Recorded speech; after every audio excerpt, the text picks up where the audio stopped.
4. Now you're dancing, and there's no way to stop. You'll be dancing till your body drops. Drops. Your feet are aching, but your body's still shaking. Come on, keep strong, 'cause we'll be dancing all night long.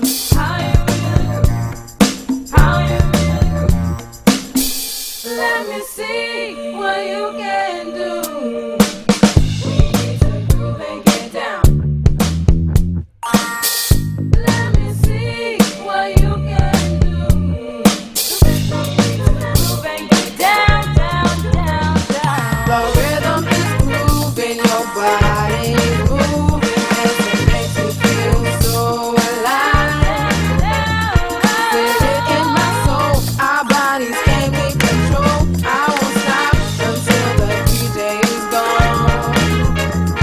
The rhythm is moving, your body is moving as it makes you feel so alive. Feel it in my soul, our bodies can't be controlled. I won't stop until the DJ is gone. Let me see. We need to groove and get down. Let me see. We need to groove and get down. Let me see. We need to groove and get down. Let me see.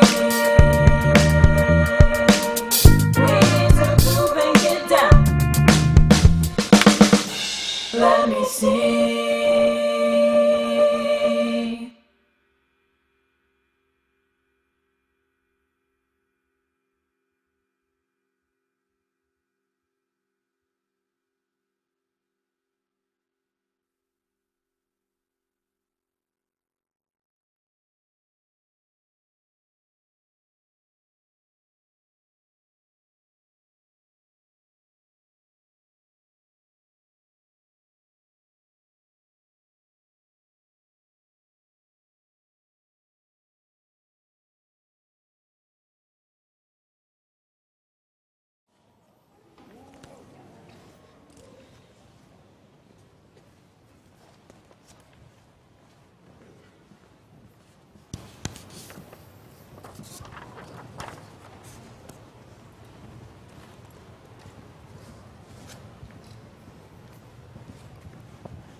All right, again, thanks to the McKeesport High School Marching Band for joining us. That was absolutely fantastic.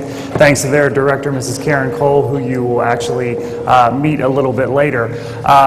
So let me welcome you, and those of you who are joining us online, those of you who are here in the room, to this community forum. Today we are celebrating community support for music education live from McKeesport Area High School here just outside of Pittsburgh.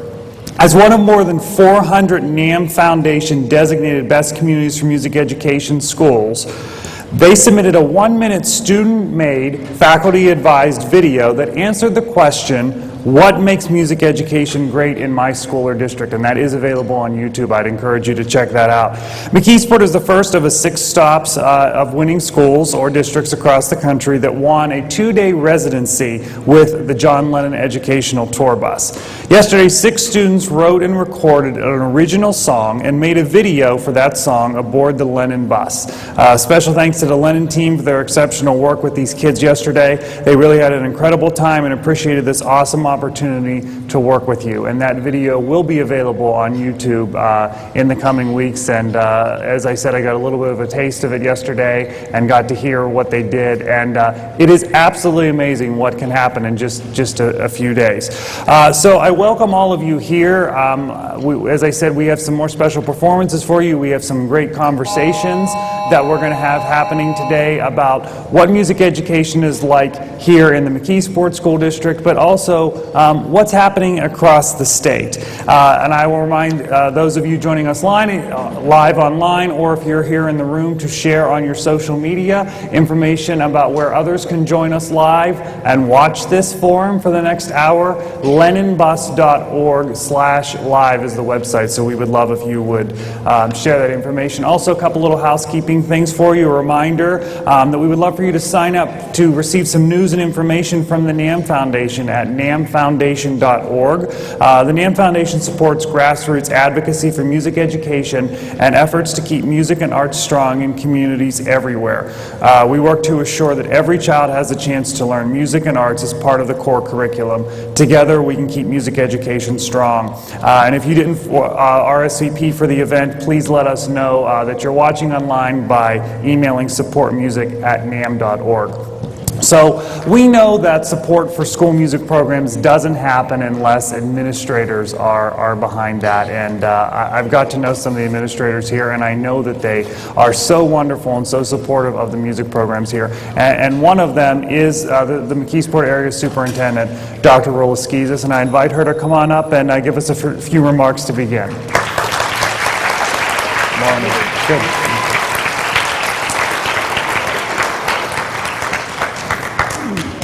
Good morning. McKeesport Area School District is pleased to host the NAM Foundation, which designates best communities for music education in school districts.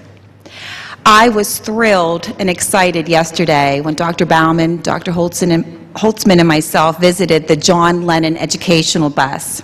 I was just truly amazed by the wonderful opportunity that our children had on the bus. I didn't want to leave the bus.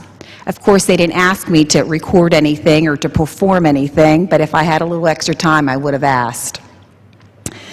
Any music teacher or parent of a music student can call to mind stories about effectiveness of music study in helping children become better students. Skills learned through the discipline of music. These stories, commonly pointed out, transfer to study skills, communication skills, and cognitive skills, useful in every part of our curriculum. The intrinsic value of music for each individual is widely recognized in many cultures that make up American life. Indeed, every human culture uses music to carry forward ideas and ideals. Each of us, each of us wants our children and the children of those around us to achieve success in school, success in employment, and success in the social structures through which we move. But we also want our children to experience success on a much broader scale. Participation in music during the formative school years brings countless benefits to each individual throughout their life. Research has shown numerous benefits. I would like to just share a few. Language development. This relationship between music and language development is also socially advantageous for our young children. The development of language over time tends to enhance parts of the brain that help process music. Language competence is at the root of social competence. Musical experience strengthens the capacity to be verbally competent. The next, increased IQ. The children who were given music lessons over the school year tested on average 3 IQ points higher than those in other groups. The brain works harder. The students in the study who received music instruction had improved sound discrimination in fine motor tasks, and brain imaging showed changes to the networks in the brain associated with those abilities. Improved test scores. Actually, people who have had formal music training tend to be pretty good at remembering verbal information shared in memory. I would like to share a quote by Plato, a famous philosopher. He once said that music is a more potent instrument than any other for education. You will find many teachers of young children who would agree with him. Recent research has found that music uses both sides of the brain, a fact that makes it very valuable in all areas of development. Music affects the growth of a child's brain academically, emotionally, physically, and spiritually. I would like to take this opportunity to thank all that have committed in this vast organization, and thank those who have honored our school district with this wonderful opportunity. Mr. Mark Despotakis, we have worked together for many years. As I was the principal of McClure Middle School and Intermediate School, I know that he was always a huge supporter of music in the McKeesport area school district. At this time, I'd like the program to continue, and I would like to thank all who have participated and helped to make this event so successful. Thank you. Dr. Skizis, I want to present you with a couple things that we got here, some proclamations from Washington, D.C., and I will read these for you. The first one we received is from Representative Mike Doyle, and I will go ahead and read this. Whereas hearty congratulations are extended to McKeesport Area High School and its designation as a best community for music education by the National Association of Music Merchants. Whereas for the past 16 years, NAM has selected communities in America that have demonstrated a strong commitment to supporting and advancing access to music education as part of their core curriculum. This year, McKeesport Area High School has the exceptional distinction to be chosen as one of only 6 schools nationally to receive this great honor. Studies have shown that students in high-quality school music programs score higher on standardized tests compared to students in schools with deficient music education programs. The entire McKeesport area can take pride that its high school has focused its resources to encourage music studies and promote academic achievement. Therefore, as representative of the 14th Congressional District of Pennsylvania, it gives me great pleasure to join with NAM in recognizing and commending McKeesport area upon its designation as a best community for music education. So I present that to you, and we have one more. Also from Washington, D.C., from Senator Casey. Dear friends, it is a great honor to extend my warmest congratulations on McKeesport being designated as a best community for music education by the NAM Foundation. This recognition speaks to the high regard in which McKeesport is held by the community and speaks to its commitment to providing a well-rounded education. The importance of art and music education is too often overlooked, but your designation as a BCME is a testament to the value your staff and students place on the arts. Please accept my congratulations and best wishes on this well-deserved honor. Senator Casey. So those are for you. Thank you so much. And Dr. Skizis will be joining us on the second panel in just a few minutes. But as you see, we have some guests who have joined us here on stage. We're going to talk about what it's like here in the McKeesport School District. So let's go down the line. Jacob Garwood, member of the orchestra here at McKeesport High School. Sarah Person, the orchestra director here, also an alumni of McKeesport. Drew DiCarlo teaches here at the middle school and is also the assistant high school band director, and you saw his great band just perform here a few minutes ago. Danae Andrikanik, who is a parent here in the district, orchestra student, I believe. Amy Urban teaches general music here in the district, and down there on the end, Talana Jones, who is a member of the choir and the band, and was on the Lennon bus yesterday, so she's going to be a star once that video is released. So I'm going to throw out a general question. We'll let anyone here jump in.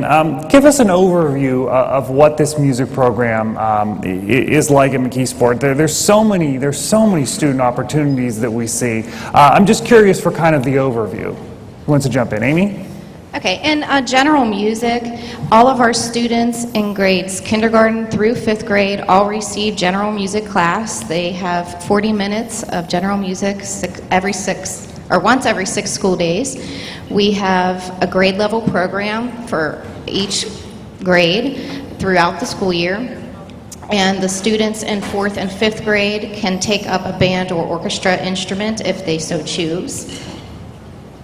And then it continues at the middle school level? Sure. At the 6th, 7th, and 8th grade level at Founders Hall Middle School, 6th graders are able to take orchestra, band. They get it 3 or 4 times a week in a class period, and additional, they get a 45-minute group lesson with instruments alike.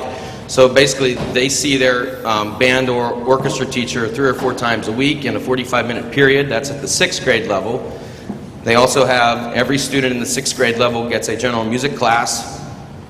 In the 7th and 8th grade level, they have a period 5 days a week, Monday, Tuesday, Wednesday, Thursday, Friday, of band, 45 minutes a day, choir, 45 minutes a day, and orchestra, 45 minutes a day. In addition to that, all the band and orchestra students in 7th and 8th grade level also get to see their teacher additional period for a small group lesson as well.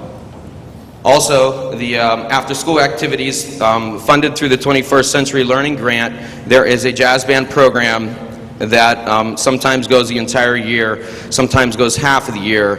This school year, we're going to go the entire year. They get to perform in community events. Already this school year, we're scheduled to go to both Pittsburgh VA hospitals at the Christmas season and in May. So that group gets to go out quite a bit in the community and perform. Additional to that, there is a overall school building middle school musical program funded by the 21st Century Learning Grant, where the students stay till 6 o'clock 3 or 4 times a week in the spring for a middle school musical. So there's absolutely a lot going on at the middle school. Sarah, do you want to talk about what's at the high school? Sure. At the high school, we have 4 different choirs. We have a concert choir, a cappella choir, a show choir, and also a women's choir. In the fall, we have marching band, which you all have seen already. In the spring, we have symphonic band. There's also a jazz band, an after-school brass ensemble. Orchestra, we have a full string orchestra. We also have a chamber string orchestra that stays after school as well. We have world drumming, and we also offer music theories 1 and 2. Additionally, we also have a full spring musical where our actors, vocalists, dancers can be on stage, and our musicians will be part of the musical pit.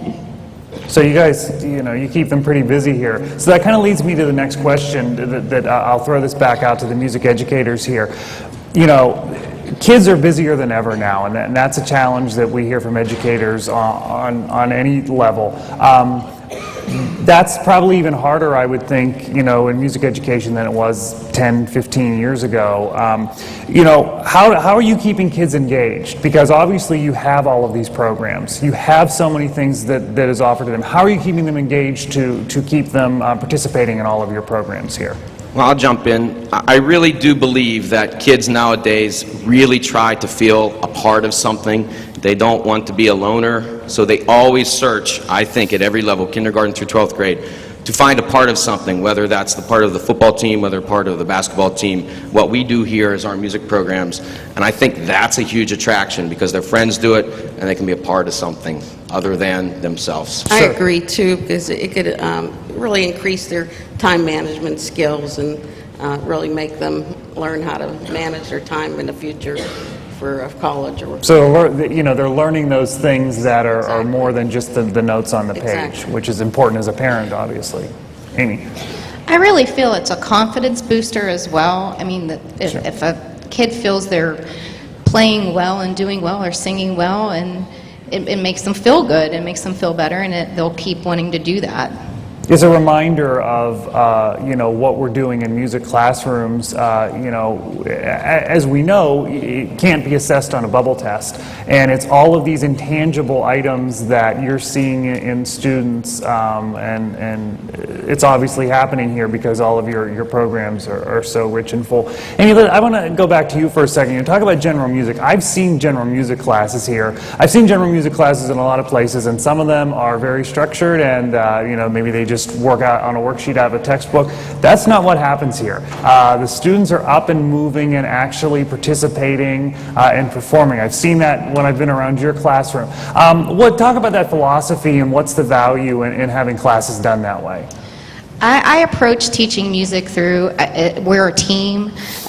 Making music is very much a team effort, and I like to get the students singing and moving, whether that's through folk dance or a simple play party or something, incorporating instruments, whether it's drums or xylophones, metallophones, glockenspiels, unpitched percussion instruments. I like to vary the activities as much as possible to keep things interesting for them, and so it's something different each time they come, so it's not always the same thing every time. It just keeps it interesting for the kids. It's something different. It's very participatory. Yes. Yeah. So let's turn to the students here. Obviously you guys are very involved in music programs, and you're here for a reason. So what keeps you engaged? Because we know you're busy as students. High school students are busy. There's a lot of things that's on your mind. What keeps you engaged in the programs?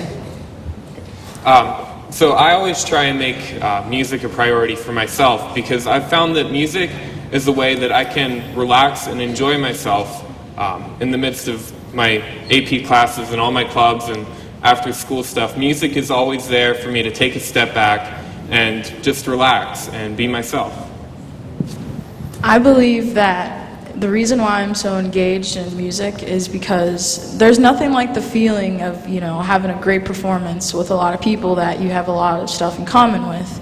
And it's also a way for me to, hang out with my friends and keep, a healthy social relationship with everyone. So it's interesting to hear the educators point out these intangibles, but to hear the students also point out the intangibles. Of course, it's about learning the notes, and it's about playing, great stuff, which we've already heard from these groups. But it's all of these other social aspects, and it's about these developmental aspects. Talon, I'm going to come back to you because you were on the bus yesterday. Tell everybody what that experience was like. Maybe give us quickly what you did, and then what was that like for you to be a part of that? Well, being on the bus yesterday, we all had to audition, and we were all scored at each other to be on there. It was a once-in-a-lifetime experience. It was definitely something that I'm very grateful that I was chosen to do. We pretty much started out with nothing, and we literally wrote our own song, and I'm not gonna lie, it was a lot of thinking and took a lot of time for everyone to come together and make a song. But it was very fun, and it was very intriguing, and I learned a lot about possibly being in music production and using the very expensive equipment and whatnot. And what's really interesting is, so here you are involved in other music programs, but when you go out there and are on this bus and basically just thrown into this situation with a few of your peers, and the instrumentation out there was not an instrumentation that you could ever find music for. There was cellos, trumpets. I mean, this is not something that you go to a music store and find an instrumentation for. So basically, you guys had to figure this all out on your own. Unlike an ensemble you will ever perform in ever again, most likely, and I think that speaks to what music does. You were prepared for that based on all of these other classes that you've been in. Is that fair to say? Very fair to say. So let me throw it back to everyone else back up here. React to what these students said about what they're getting out of this and what they thought about being on the bus. I think they get a lot of leadership skills, creative thinking, time management, like I said before, and just increasing the self-confidence that really you can use in any workforce environment in the future. So as a parent, is that something that you've seen? Absolutely. So you see that at home Oh, yes. from being involved Yes. in music? I have 3 children that went through the music programs from elementary throughout the years, and they still continue to play and perform. And I'm glad that happened, because without it, I don't think they would have been where they're at. They're very successful. Right. Any other reactions to what the students said? Okay. Let's move on and talk a little bit about this advocacy word. We talk so much about we need to advocate for music education, and that's done in a whole variety of ways, and I think everyone does it kind of in their own way. How do you guys do that here? How do you advocate for your programs on any level, really? Sure. I think one of the ways that we advocate for our programs is to take our kids into the community and have them be seen and be heard, because that's where, our community members are, that's where the policymakers are. So we're being advocates for our programs, but our kids are also being advocates for our programs. And I think that really helps us to sort of build the bridge between our programs here and the community as a whole. Sure.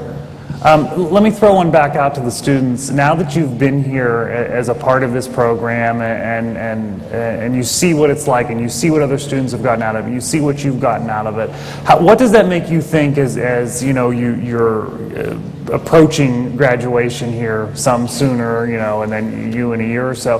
What does that make you think about, okay, so when I leave, are you going to still participate in music programs? Are you going to try to encourage others to participate? How does that make you, what do you feel about the legacy that you want to leave behind here?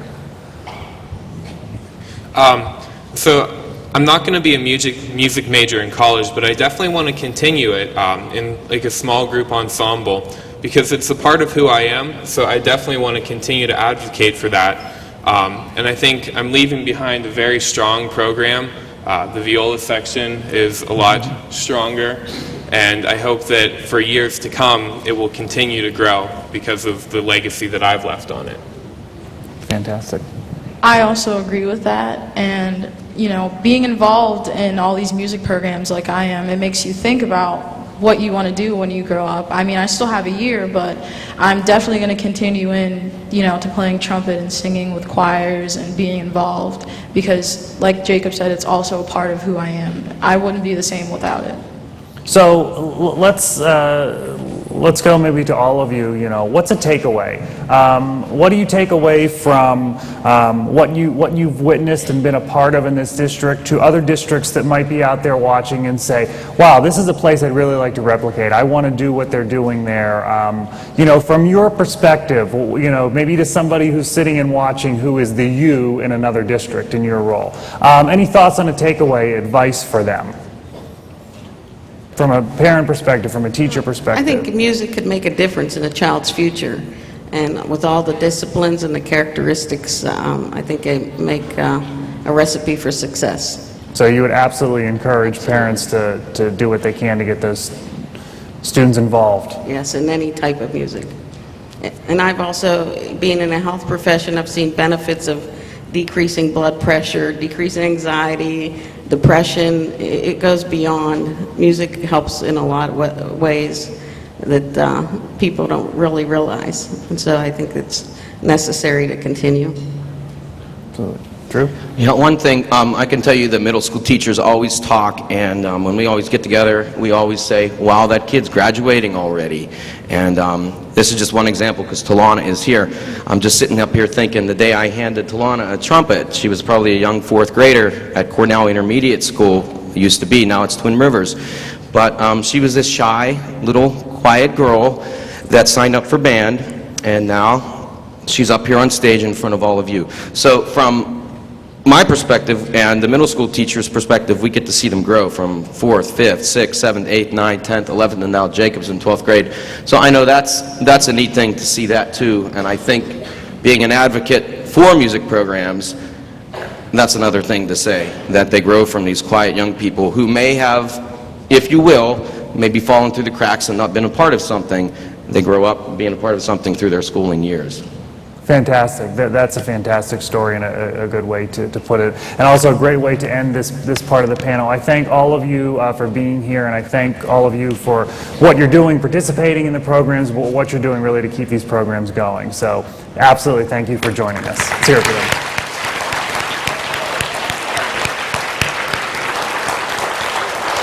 Okay, so as promised, we're going to have a few student performances for you here today. You got to see some great ones already, so we're gonna switch it up a little bit right now, and we're talking the high school women's select ensemble is going to be coming on out. So we'll ask them to come out. We'll ask the panelists to go ahead and exit the stage. So this is the McKeesport High School Women's Ensemble, and conducted by Music Department Chair and High School Choir Director, Mrs. Beth Ager, and they will be performing Boogie Woogie Bugle Boy.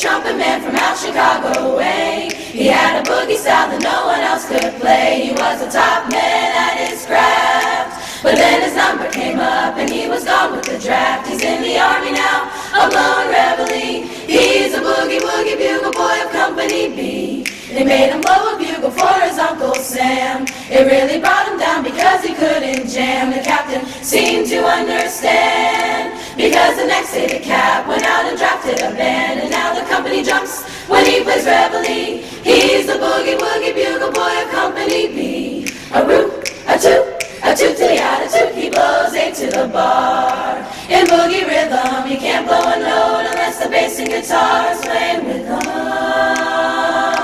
And the company jumps when he plays reveille. He's the boogie woogie bugle boy of Company B.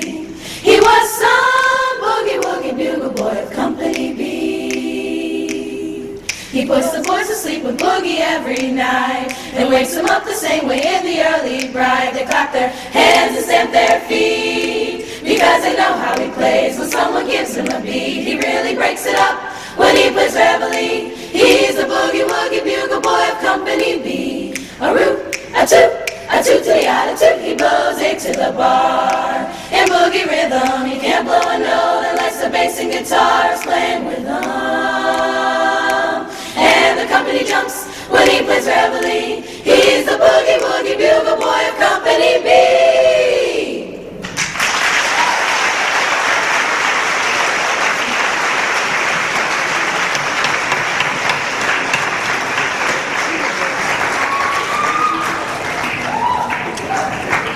Fantastic.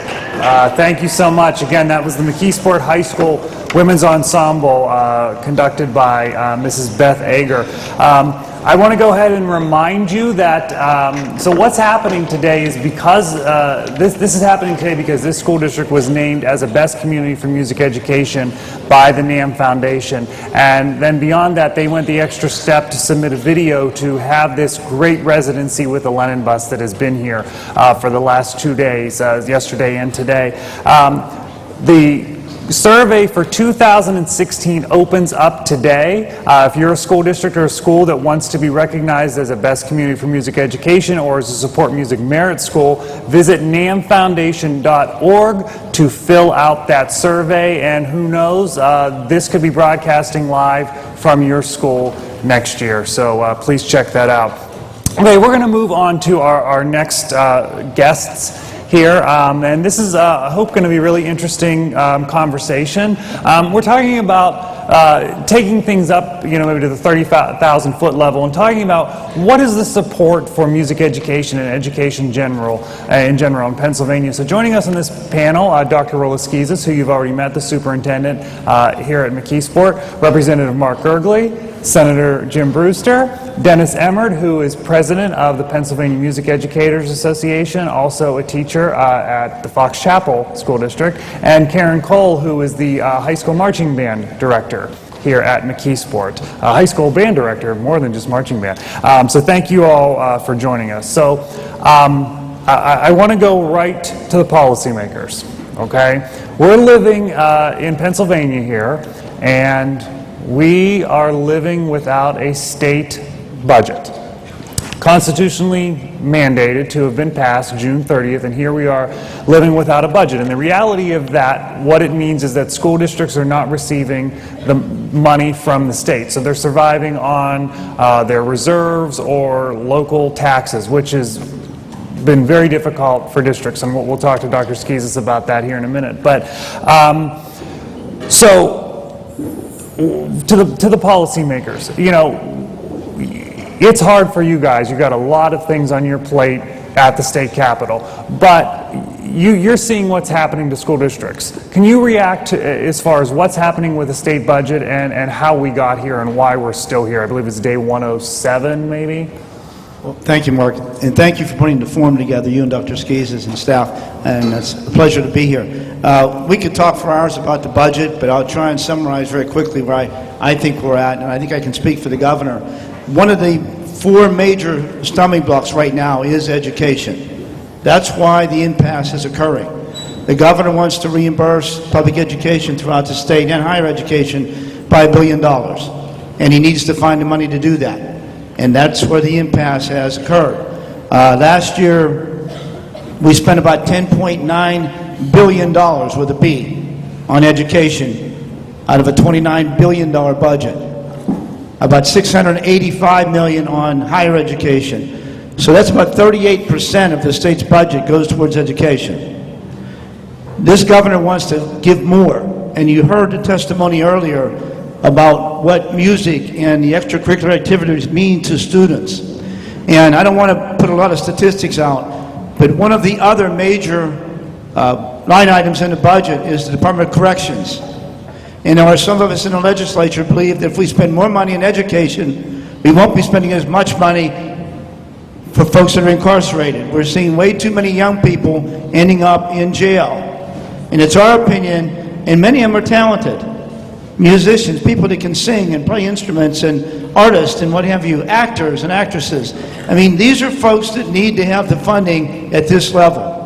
And I don't want to take up too much time, but I want to tell you this now, for the parents and teachers that are here. There is a movement in this state against public education. There is a movement by some legislators that think there shouldn't be 500 school districts. I have 19 school districts in my Senate district. And every one of them are doing exactly what you're doing. At this level, working hard to educate young people, make arts and cultural things available to them so that when they're our age and starting a family, they can make communities more productive. That's our philosophy. So I'll move on to the next speaker. Mark, thank you. Thank you, Mark. To the National Association of Music Merchants, thank you for this wonderful recognition of McKeesport. In the crowd, I can tell you, I know that Senator Brewster's granddaughter's here.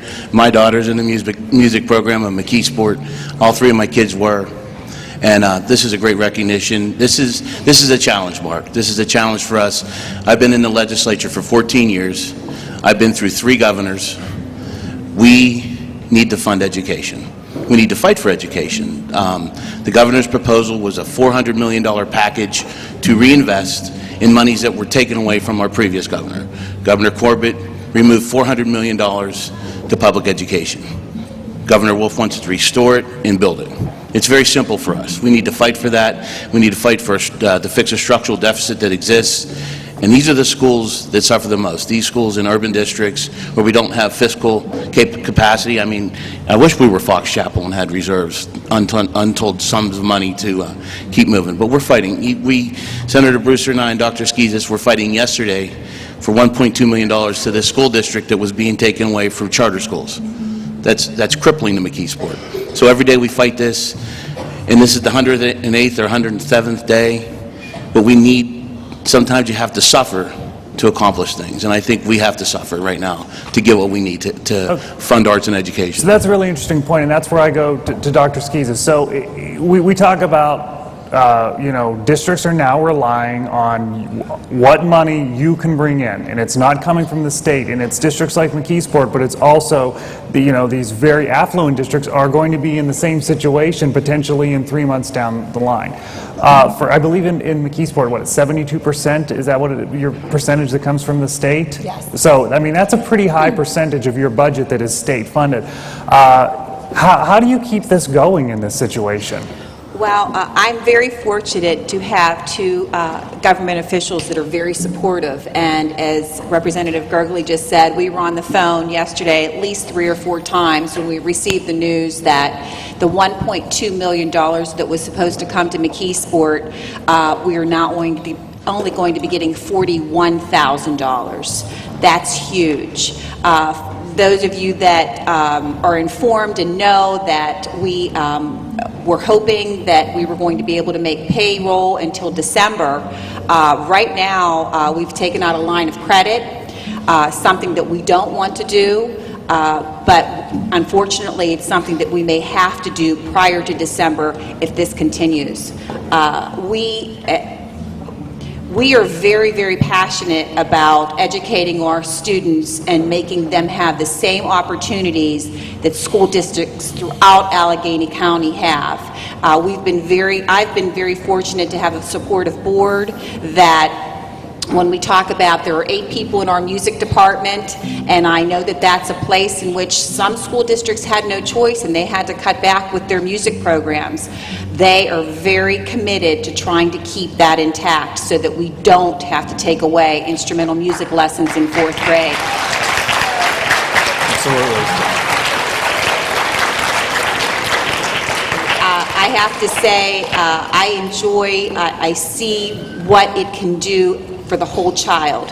As a former student from the district, my 2 children were in the orchestra, and they were very committed. My husband was in the orchestra many years ago in McKeesport. I just know that music is important. Our children are not all athletes.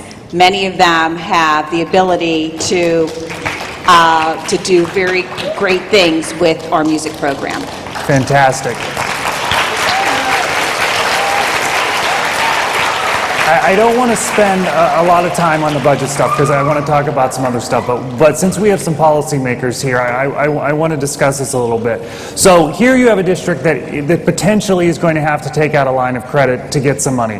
There's going to be an interest payment on that at some point. You have other districts who have already had to do that and have had to take other type of extenuating circumstances to survive. There was a district that teachers were even working without pay in this state. So my question, and I know that it's not the 2 of you just making the decisions, because if they were, I think that we wouldn't be in this budget impasse right now.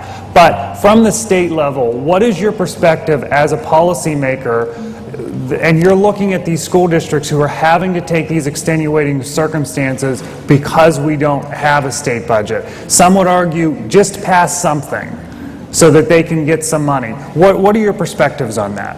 Well, I think you're right. Part of the negotiation right now, Mark, and Representative Gergely mentioned it, you've got a $1 billion deficit before we start talking about giving anybody more money. You didn't create that. Folks in this room didn't create that. We inherited that. So you got to find $1 billion in new revenue. And we want, as Mark mentioned, we want to restore $500,000 to $1 billion, $400 million to $1 billion into education. You got to find that revenue. Some of us have suggested the Marcellus Shale severance tax just to be competitive with the rest of the country. But the point is, if we don't continue to battle, if the government doesn't continue to battle for education today, the future of public education in years to come will only get worse. There are dozens of pieces of legislation that are in the pipeline that are anti-public education bills. It's beyond the money. It's legislation that will cripple what you do in this room. So we have those fights to fight every week when we go out to session. This draconian thought that there should be fewer school districts. There shouldn't be 500, there should be 300. Well, where do the other 200 school districts go? What are those communities to do? Any community that loses their school district, you lose your community. You lose your next generation. This is a serious time in history for us. So the fight that we fight with the budget, and you're right, Mark, we're going to eventually settle on something. Nobody's going to get everything they want. But we're trying to set the tone that education is #1 on the list for every school district. And frankly, and Mark and I were talking, the areas that have been great, and when I sat here in 1966, now you know how old I am, we graduated almost 1,000 seniors, 45,000 people in McKeesport. Greatness was associated with your name and your family's names and the steel mills. Now people look down their nose at us. And as Dr. Skeezes said, you are not insignificant. Every single person in this room, every teacher, every student, every parent is significant. And I will say this to you, use the social media to let your legislators know, regardless of party affiliation, send them a note. Support us. We need you. Be professional. Let them know that we're bright people. So Mark, to your point, we will eventually negotiate something that'll be somewhere we want to be, but we have to set the stage that we're not going to fight every year for education. That should be a given. It's in the Constitution. It is the law, and we should make legislators abide by that law. And I'll close it. It wasn't very well published, but the House of Representatives last week went through a motion of a Wolf proposal of increasing broad-based taxes, the Marcellus Shale tax, and increasing revenue by $1.2 billion. Of the 83 Democrats in the legislature, 74 of us voted for that. We're ready to vote for something. We're ready. We have to feel a little pain in the pocketbook, a little sales tax increase, a Marcellus, possibly gaming, chance of modernization of liquor. Things are on the table. But as Jim said, when you look at schools, the foundation of schools is arts, music, and sciences. Athletics matters. I was on the field. I played for George Smith when we did the field recognition. But it starts right here with music programs, with arts and sciences. And we need to fund those first. When we had the budget cuts from the years previous, that's where we lost the monies. We're fighting for restoration and continuation. And I'm not going to give up the fight. I tell my school districts we're going to feel pain. Because sometimes pain in war is what makes the changes. Because we want to win. This is a battle, but we have to win the war. We have to win the war for these kids in public education. So I promise we're not going to stay in the budget. Just one more question. I see you nodding your head here, Dr. Skeezes. So to go back to what I mentioned to you before, this is tough what you have to do. This idea of potentially, it's almost scary, I would think, this idea of potentially having to take out this line of credit and pay your bills with that. From your view, and from what you've heard these guys say, is it worth it in the long run potentially for what they're fighting for? Absolutely. Our children are worth it. They are, and they should, as I'm going to reiterate, they are just as important here in the McKeesport Area School District as they are anywhere across this Commonwealth. So therefore, these two gentlemen to my left, again, I thank them for all the support they've given me and the school district, but keep fighting the war because we need to win. Our children are worth it. Okay. I promised to step away from the budget, so we're going to. So we're talking, Pennsylvania has 500 school districts. And we hear that Pennsylvania state requirements for arts education and education are pretty broad from what they're coming at the state level. So it's left to school districts to make those decisions how individual programs are offered, and certainly in music and the arts. But what that means then is that programs are not necessarily always equal across the Commonwealth. So, Dennis, I'm going to turn to you as president of the Music Educators Association, and I'm kind of curious. So what have you heard maybe from music educators across the state as to what they're saying about what is happening in their programs? Are programs staying the same, or student opportunities being cut? How is that playing out? Well, unfortunately, across the state in both music and art programs, because they're not the tested subjects, a lot of those are the first programs to go. And a lot of schools say, no, we're keeping the programs, but if they're not necessarily furloughing teachers, but as teachers retire, they're not being replaced. And then what is happening is those teachers that are in the schools are getting asked to do more and more.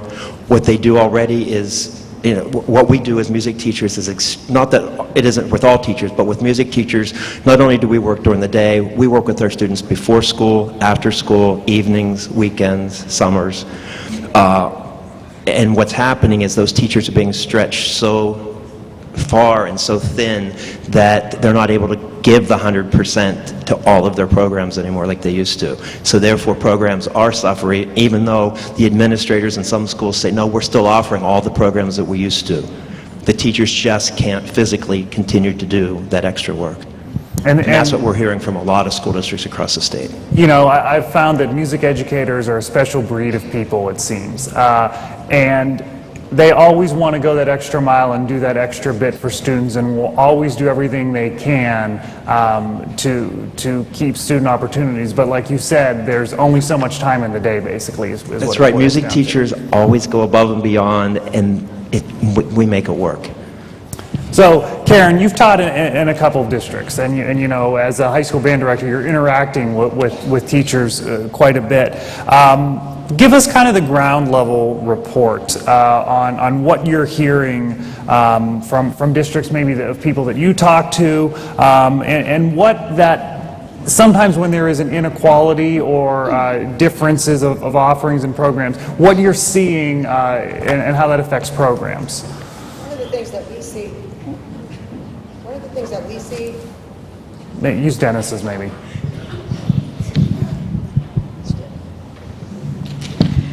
One of the things that we see is advantaged school districts, their students have opportunities that our students don't always have. They study privately with a private teacher in their specialty. They attend clinics.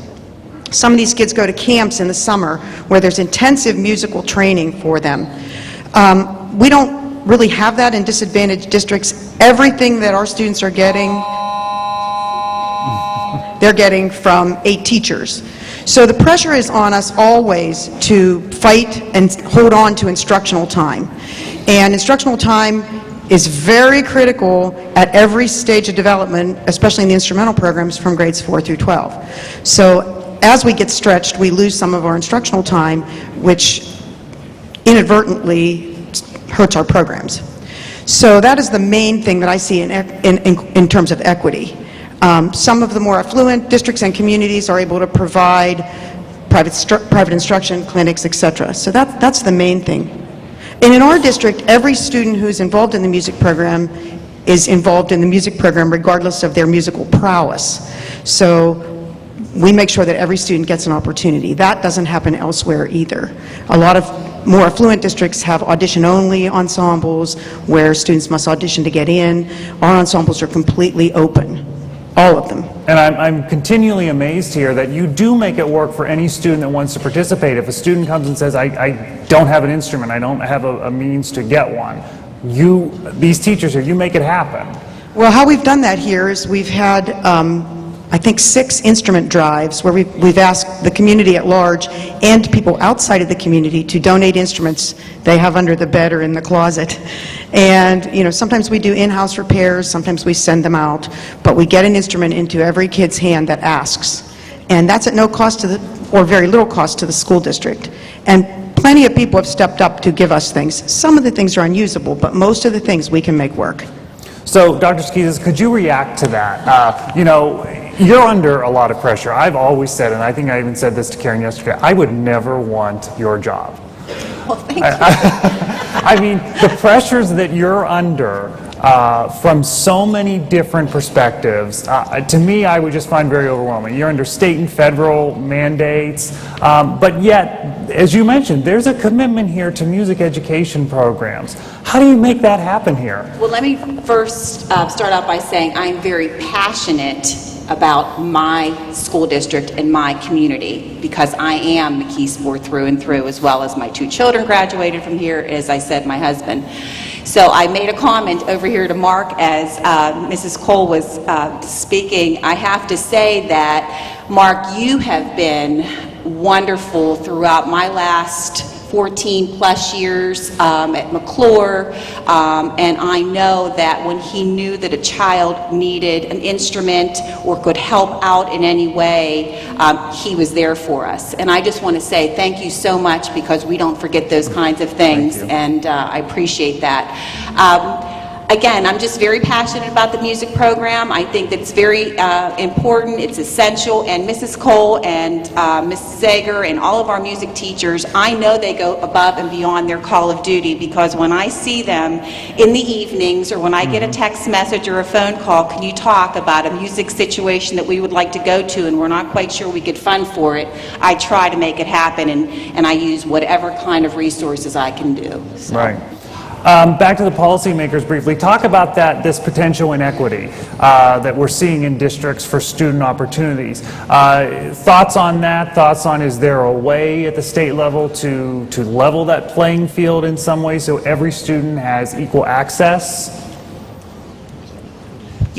Mark, we've done the studies. There's been commissions on the equitable funding and how a community like McKeesport School District doesn't get the fundings like about the Park Upper St. Clair, and I don't know what McKeesport spends per pupil now, probably about $11,500 would be a guess, whereas you look at possibly like Upper St. Clair, it's probably $17,000 to $18,000 per pupil or higher.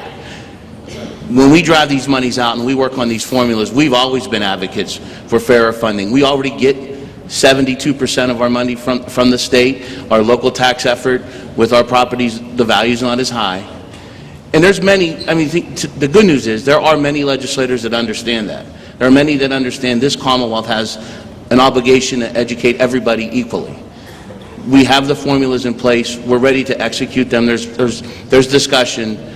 Of course, we're fighting for it. And in the end of the day, for me with this budget, just so my community knows, the one non-negotiable aspect of this is the restoration of funding for public education. So we have to keep fighting for that. We have to find the fair formulas. These kids deserve music programs, arts programs, math and sciences like any other school district. And our kids go to great places. We need to make sure that continues and make sure that those fundings are in place. You're right. We have to fight for those formulas. And Mike, just to follow up on what Representative McGarty said, you know, so that everyone understands, it's the law. The Constitution says that public education must be funded. There's nothing in the Constitution that says if you're a rich community or a poor community, there's a difference. Okay, it's the law. It's the law of the land, and legislators need to abide by the law of the land, number one. Number two, there is a new basic education funding formula that was just put together this past year. We're trying to use that new formula, which we believe takes into consideration the poverty level, single parents, special education needs, extracurricular needs. That formula takes into consideration all of those things. And we think it's a fair formula because it takes into account the differences in communities with regard to their ability to pay and do things that maybe other communities cannot do. So the formula is in place. We're trying to merge that formula in with the budget discussion. And in addition to that, Superintendent, charter school reform must occur. It's not an anti-charter school comment, but you can have regulated formulas for public education and have charter schools out here without any oversight, without any school boards. And I want to give a shout out to McKeesport School Board. President Maxon and some of the members are here today do a great job trying to support what the superintendent needs and what we're trying to do. But we must have charter school reform. There must be guidelines so that that particular entity does not strip and siphon off funds that can be used for things like band, instruments, uniforms, and all the things that are really suffering now. Some of the school districts have said, look, if you want to participate in the band, you have to pay to do that. That shouldn't be happening. So we're trying to merge that formula, the charter school reform legislation, so that it's a level playing field, so that we can go on to do what we're supposed to do, which is written in law, Mark, the Constitution. Okay. We're quickly running out of time, so I want to refocus. You know, we have people watching us from all over the country, and so we have you guys are really doing a lot of work as supporters of education, and you're in the trenches even, you know, supporting what's happening with music and arts programs. Takeaways. What are some takeaways, you know, just some quick thoughts on what people out there who are watching can do that are maybe in similar situations that are fighting for their programs as well? Well, the only thing I would say on the macro level, because we do have an audience outside of the city here, we have to get past the hypocrisy of telling young students and young people that you mean something and then don't do anything about it. If you're going to tell young people that you're important and you're the future, mean it, support it, and fund it. Saying it doesn't do anything if we don't do the other things. Don't betray our next generation.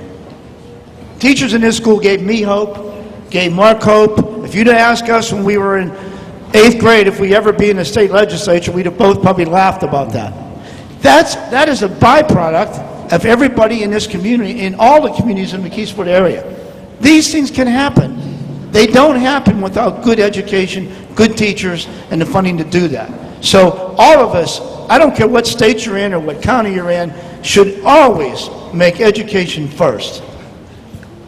To build on that, after all these years in the and I don't think everyone in this room knows, I was a school board member in McKeesport and a former president of this board.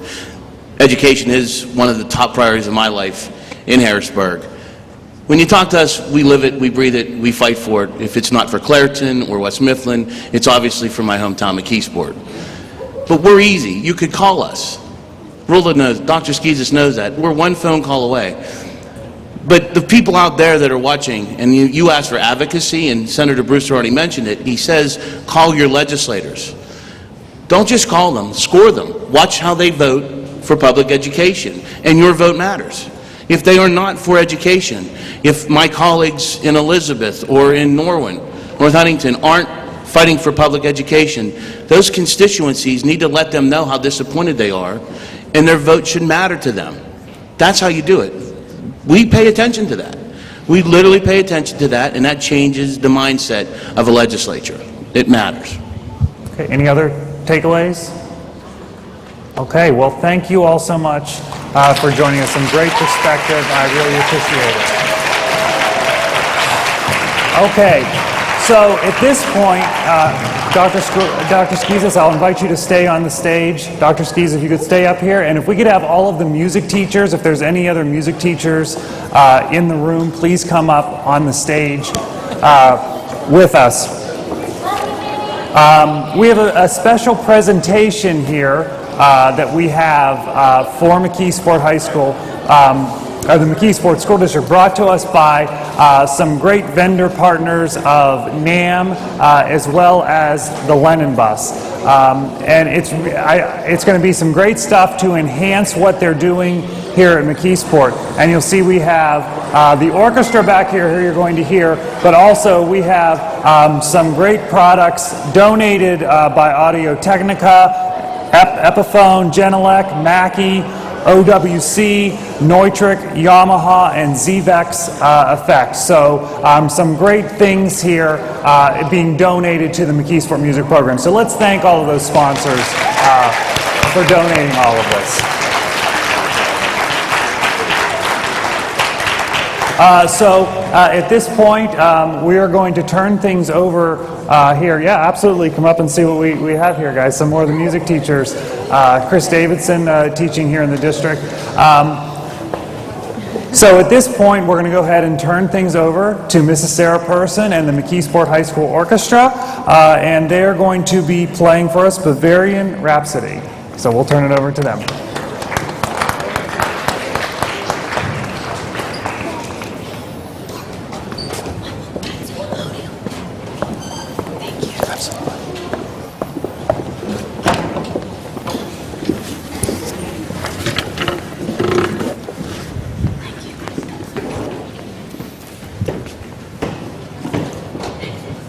Thank you.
All right, thank you very much. Thank you to all the students. Thank you to all the students that have performed today, everyone who joined us on the panel. I will remind you that the NAM Foundation Best Community for Music Education National Recognition Application for 2016 begins today and is open through January 15th. Best Community for Music Education program is a program of the NAM Foundation recognizing and celebrating schools and districts like McKeesport for their support and commitment to music education. Like I said, you could have the Lennon Bus at your school next year.